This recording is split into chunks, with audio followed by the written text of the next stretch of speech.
Good evening. My name is Alexander Hagan. I am the CEO of a small, medium-sized tech company in Silicon Valley. I have been trained in the scientific method as a research engineer in telecommunications. I filed several patents. I've also been a journalist. I am reporting to you tonight regarding disturbing developments in Libya. The Telegraph, the UK Telegraph, has an article which I will provide. And in this article, a Mr. Andrew Gilligan describes the complete destruction of the city of Tawargha, which was a Gaddafi-supporting city. In this city, he describes the following.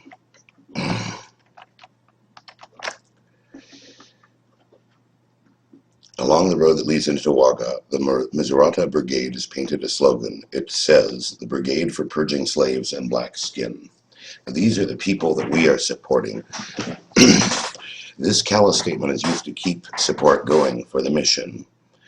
Any rebel abuses pale by comparison with those of the regime. People who saw the charred skeletons of prisoners, machine gunned and burned by Gaddafi's retreating Qamis Brigade, or who witnessed an indiscriminate bombardment of Misrata will not quickly forget the scenes. He omits information about dozens of executions that occurred in this city of Tawargha, and we can look at that information right now from Alex Jones, who describes the atrocity. And I have links to all of these in the comment section. Now, Alex Jones out and out calls it genocide.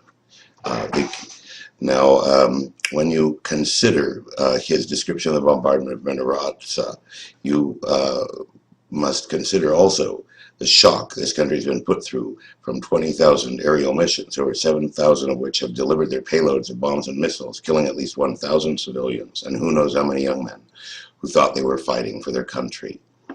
Also, the atrocities the loyalists are accused of conducting would probably never have happened if we had allowed peace talks and refused to bomb until the Gaddafi has to go stipulation had been changed to, "We will talk with Gaddafi about real democracy now in Libya or resume military operations."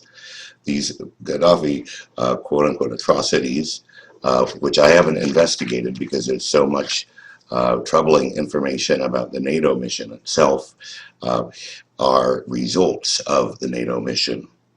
I'm not saying that there isn't going to be investigations into these as well. However, that is not the focus. The focus is to show our conduct, Americans, British, French, and Qatari. The second disturbing article is about the rounding up of loyalists in Tripoli. So we'll look at this one as well. This is in Spanish. So in this case, this lady's saying, "Let's contact Telesur's Diego Marin directly from Libya." And he reports, "I'm in Tripoli at one of the jails where they're imprisoned. Thousands of people were arrested during the raids conducted in the city."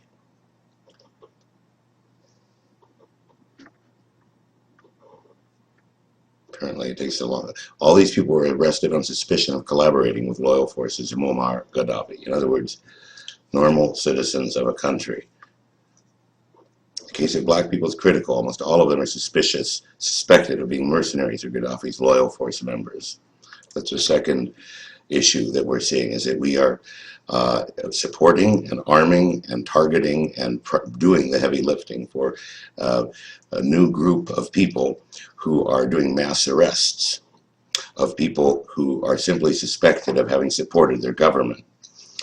Third, we have the disappearance of surface-to-air missiles, which Mr. Kucinich has written about. In this case, here's the article about 20,000 surface-air missiles unsecured in Libya. And the very committee that it's been well known that CIA has admitted they've been involved in the Libya war. Kucinich's assertion that CIA was involved in war in Libya was surprisingly met with denials by members of the Intelligence Committee. In fact, the fact that CIA's involvement has been widely reported, despite the fact that the CIA's involvement has been widely reported. So this shows that 20,000 surface-to-air missiles are missing. There's also been stories of a release of up to 15 million small arms throughout the area. Incredibly, a quick Google News search does not show this story today, but we've all seen stories about these weapons. Had we had talks, these weapons could potentially have been secured. The known collaboration between NATO and al-Qaeda jihadist Belhaj, who is the military commander of Tripoli. While I have no idea of whether he's a good or a bad person, we knowingly aimed and trained the very people our war on terror is designed to imprison and assassinate against a secular government. And finally, a former U.S. congressman has testified he witnessed Dutch and French, well, this isn't finally actually, this is ongoing, he witnessed Dutch and French killing and even beheading Libyan loyalists and rebels to show who's in charge. And here we have the article. He says, in an interview inside his Northwest DC home last week, the noted civil rights leader told the Afro that he watched French and Danish troops storm small villages late at night, beheading, maiming, and killing rebels and loyalists to show them who was in control. What the hell, I'm thinking to myself, I'm getting out of here, so I went in hiding. Each of these articles has much more information. I would also say that with our surgical zero casualty wars, it really isn't war anymore. It is assassination. We did not battle the Libyan infantry. We assassinated them, an entire country's army, one by one, with their having no chance to fight back, no matter how heroic their efforts. Now in Beli Walid, in Red Valley, and in Sirte, these loyalist forces are fighting with NATO, bombing them, surrounded by rebels, with their electricity and their water cut, and no access to the Red Cross. These are not legal war conditions. We have also seen a Canadian reporter claim that 85% of Tripoli was opposed to the NATO intervention. This article is no longer accessible unless you are a member of the Canadian Chronicle Herald of Canada. But in his case, he said, on a fact-finding trip into Tripoli last week, I saw firsthand, now this is a bit older, that Gaddafi has solidified his control over the capital and most of western Libya. Foreign diplomats still based in Tripoli confirmed to me that since NATO started bombing, Gaddafi's support and approval ratings have actually soared to about 85%. This is because a great deal of the tribes still pledge their support, and they have a historical resentment against foreign intervention because they were occupied by Italy, and a third of them perished. Was under fascist Italy, and they rounded them up into concentration camps, actually in the area of Sirte. So, carrying on.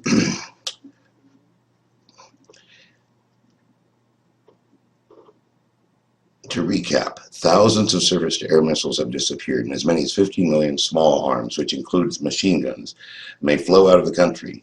Now, here I speculate that this could provide a wonderful method of destabilizing and reshaping more countries and allowing the U.S. to grow its bloated military and security services even further. I need to remind all people of the background of these events. The U.S. represents 47% of global military spending. Imagine what that number would increase to when you add France, Britain, and so forth, even though they only use 2.5% of GDP instead of our near 5%. We have 1 million people in the security state, as documented in the recent Frontline television program, Top Secret America. It's an unthinkable number. And we are fighting an imaginary enemy, which you can read about or actually watch. The wonderful BBC documentary that was done a couple of years ago. They wouldn't do it now because it would be too contrary to the current mission. This is called The Rise of the Politics of Fear, where they essentially show that Al-Qaeda was a very tiny operation. Virtually no one in Afghanistan captured was from Al-Qaeda. And they were people fighting to defend Islam. They were fighting to defend, which is part of their culture.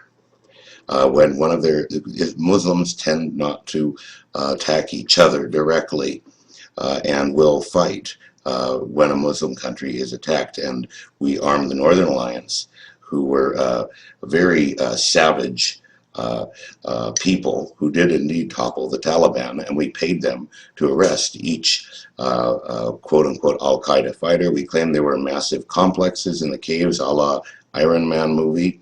They didn't find any such complexes. They just found normal, standard caves. So we've created an imaginary enemy which we are fighting against, and we are fomenting their recruitment. We are conducting drone assassinations and undeclared wars in Afghanistan, Pakistan, Yemen, Somalia, Libya, Iraq, and many other places. Any Muslim would be so angry right now, you could not blame them for rushing to the nearest militant recruiting office. All of this arranged by the USA. We are 25th out of 30 countries in education. We have 2 million people incarcerated, with 5% of the world's population.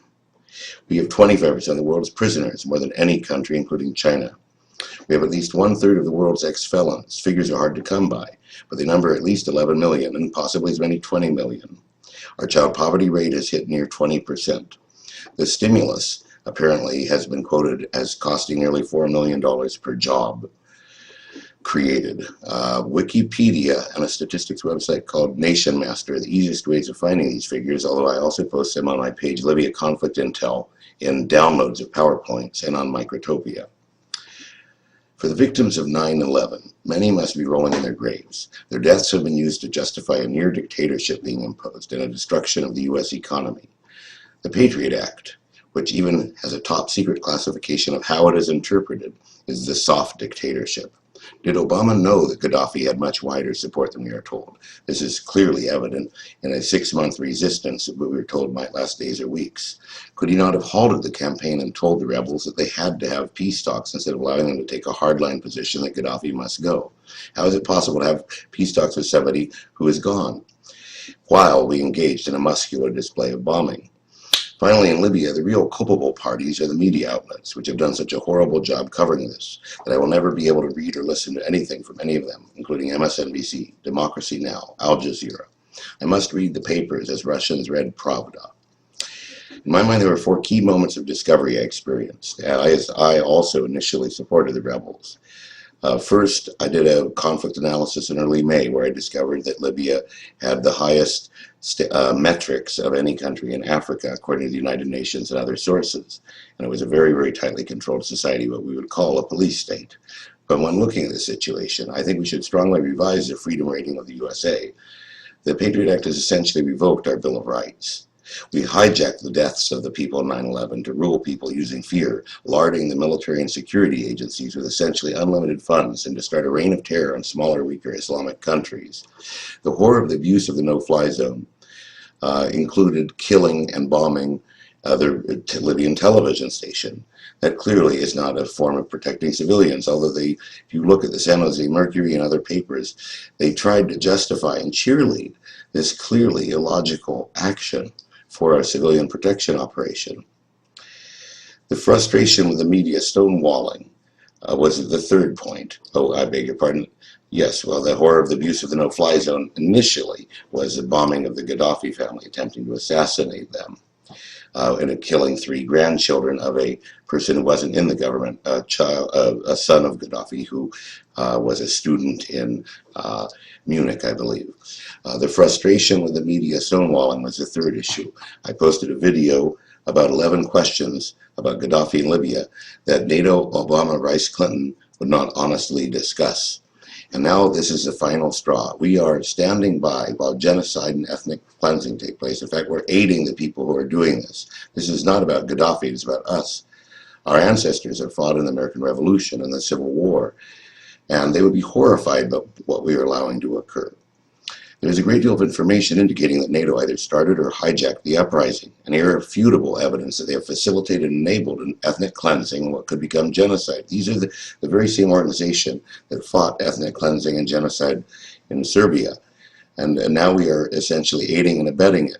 By any definition of the word, it has not already reached that benchmark. We've certainly engaged in mass murder of blacks in facilitating these operations. I hope you will agree that we must put on trial all of the leaders responsible, and many of them, if found guilty, should pay the price of others who have facilitated genocide. With the information provided, how could this possibly construed as NATO Secretary General Anders Fogh Rasmussen claims that we are protecting civilians? We will continue our operation until no civilian can be harmed. With mass murder of blacks, rape of blacks in Libya, I want to thank whoever VMSRK is, who as a YouTuber has found and posted